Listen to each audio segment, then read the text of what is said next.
আপনারা ইতিমধ্যে একটা ঘটনা কিন্তু ঘটে গেছে, ঠিক আছে?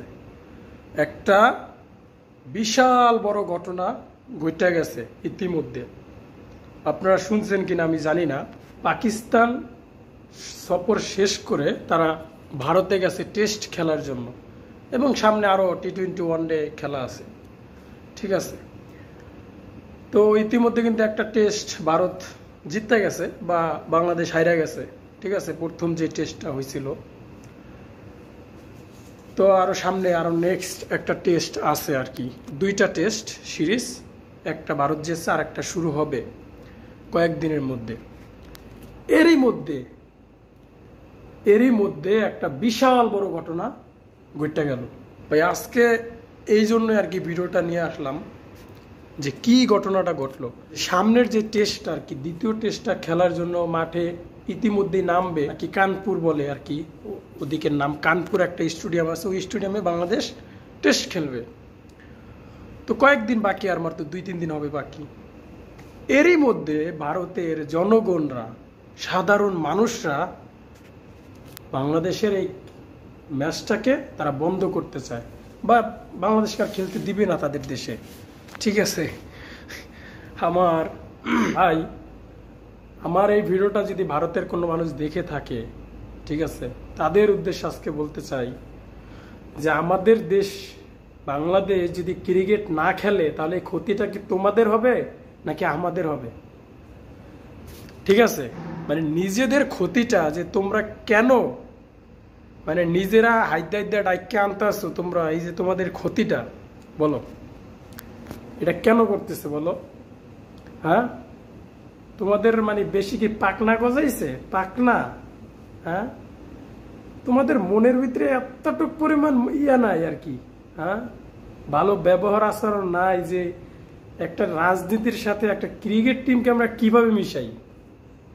হ্যাঁ, তোমরা কি মানে মানুষের কাতারে পড়ো? তোমরা কি মানুষের কাতারে পড়ো? আমার দ্বারা একটু কয়ে যাও তো। হ্যাঁ, একটা ক্রিকেটের সাথে একটা দেশের রাজনীতির সাথে তোমরা মিশিয়ে দিছ। তোমাকে কি ইলিশ মাছ দেই না দিকে কি তোমরা রাখো মাঝে মধ্যে? হ্যাঁ, ইলিশ মাছ কি আরো মন ভরে না তোমাকে? ইলিশ মাছ দেওয়াই লাগবে আরো? খাসর, শরম নাই, লজ্জা নাই? হ্যাঁ, আমরা যদি না খেলি, এটা কি তোকে ক্ষতি হইবে না মোকে ক্ষতি হইবে? ক, তোকে দেশে কয়দিন পর কোনো দেশেই খেলতে যাইবে না, জানোস? হ্যাঁ, বাটপার, তোকে দেশে আর কয়দিন পর কোনো ক্রিকেট দলই খেলতে যাইবে না তোকে দেশে, ঠিক আছে?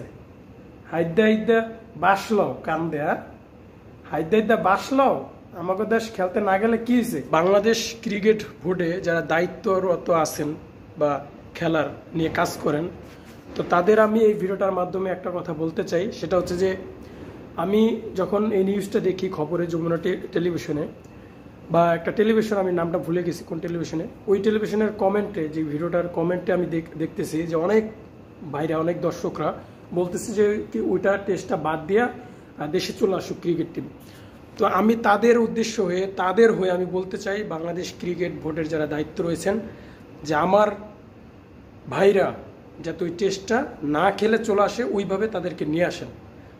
আমাদের ওই তাদের দেশে খেলার কোনো দরকার নেই, আমরা তাদের খাইও না, তাদের পড়িও না, তাদেরটা ঠিক আছে, আমরা তাদের সাথে না খেলে আমাদের কিছু যা আসে না। যাতে আমাদের ক্রিকেট টিমটাকে তারা যাতে নিয়ে আসে, ঠিক আছে? ওদের মতো দেশে আমাদের ক্রিকেট টিম খেলার কোনো দরকার নেই, প্রয়োজন নেই। ক্ষতিটা কার হয় বা কার হবে সেটা ওরাই বুঝবে ভালো, ঠিক আছে, সামনে, ঠিক আছে? তাই আমি আর কিছু বলতে চাই না, আমাদের টিম যাতে না খেলে ওদের সাথে, এটা এতটুকু অনুরোধ, যাতে দেশে ফিরে আসে। আমি একজন প্রবাসী হিসাবে আমি এই কথাটা বললাম। তো আজকের মতো এখানেই ছিল, সবাই ভালো থাকবেন।